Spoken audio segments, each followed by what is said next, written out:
ازاي نستخدم العاطفة في البيع؟ ده سؤال كتير الواحد بيتسأله، ان هو نكلم اللاوعي بشكل عاطفي. يعني يقول لك ايه، طب انا مثلا انا ببيع موبايلات، عاطفة ايه؟ ببيع شو عاطفة ايه؟ يعني ايه عاطفة؟ الموضوع الناس متخيلة ان العاطفة دي يعني مثلا ده ايه؟ ده ده الحاجات دي الرومانسية سهله.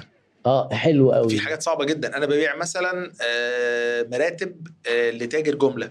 دي صعبة فعلا. فين البي تو بي على فكرة فين العاطفة فيها العاطفه بقى بقى؟ في حلو. عاطفه الدين. جدا. ايه مثلا؟ ان اه, انا هريح حضرتك في التعامل. عاطفة. بس هو اي قرار في الدنيا ليه جانب مالي وليه جانب نفسي. امم اي قرار، حتى لو قرار ان انا يعني تاجر في تاجر. امم تمام. هنا انا مثلا يعني العقارات، في مثلا العقارات اللي هي كاستثمار، دي ما فيهاش عاطفه بقى.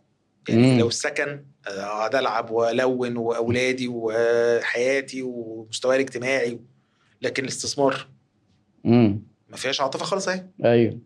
العب برضو عاطفه. هقول له ايه؟